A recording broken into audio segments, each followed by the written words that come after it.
Hi అండి, అందరికీ నమస్కారం. Welcome to my YouTube channel. ఇప్పుడే అందిన వార్త, సీఎం జగన్కు బిగ్ షాక్ అండి. మంత్రి బొత్స రాజీనామా. ఆ వివరాలు ఏంటో వీడియోలో తెలుసుకుందాం. వీడియో ఎక్కడెక్కడ స్కిప్ చేయకుండా వరకు చూడండి, అప్పుడే పూర్తి ఇన్ఫర్మేషన్ అర్థమవుతుంది. అలాగే వీడియో నచ్చినట్లయితే తప్పనిసరిగా లైక్ చేయండి. ఇంకా వీడియోని మన ఛానల్ సబ్స్క్రైబ్ చేసుకున్నట్లయితే వెంటనే సబ్స్క్రైబ్ చేసుకోవడం ద్వారా నేను చేసే ప్రతి ఒక్క వీడియో మీ వరకు రీచ్ అవుతుంది. ఇక విషయానికి వచ్చినట్లయితే, వైఎస్ఆర్సీపీ పార్టీకి మంత్రి బొత్స సత్యనారాయణ రాజీనామా చేశారంటూ ఆయన రాజీనామా లేఖ ఒకటి సామాజిక మాధ్యమాల్లో వైరల్ అవుతోంది.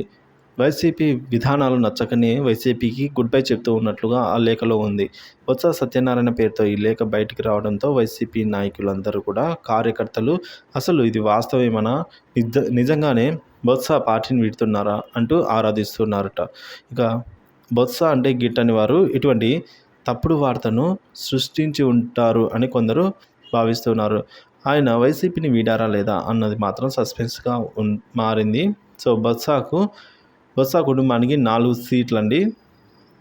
ఎలా అంటే, విజయనగరం జిల్లాలోని తిరుగులేని నేతగా ఉన్న బొత్స సత్యనారాయణకు వైఎస్ జగన్మోహన్ రెడ్డి క్యాబినెట్లో ప్రాధాన్యత కల్పించారు. సో తాజాగా జరిగిన అసెంబ్లీ ఎన్నికల్లో ఆయన కుటుంబం నుంచి 4 సీట్లు కేటాయించడం విశేషం.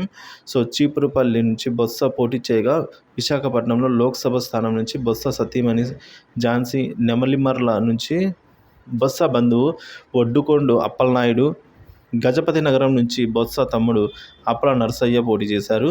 రాష్ట్రంలో పోలింగ్ ముగిసిన తర్వాత బొత్స మీడియాతో మాట్లాడారు. వచ్చే నెల 9వ తేదీన విశాఖపట్నంలో వైఎస్ జగన్మోహన్ రెడ్డి ముఖ్యమంత్రిగా ప్రమాణ స్వీకారం చేయబోతున్నారని అయితే ఆయన వ్యాఖ్యానించారు. ఇది ఇట్లా ఉంటే, పీకే చెప్పింది ఏంటంటే, సో బొత్స ఈ వ్యాఖ్యలు చేసి వారం రోజులు కూడా కాకముందే ఆయన వైసీపీకి రాజీనామా చేశారంటూ లేఖ బయటికి రావడంతో కలకలం రేపుతుంది. ఈ లేఖలో తేదీని ప్రస్తావించలేదు, కానీ ఇది నకిలీదని అర్థమవుతూ ఉండడంతో ఈ లేఖను ఎవరు సృష్టించారు అనేది ఇప్పుడైతే కీలకంగా మారింది.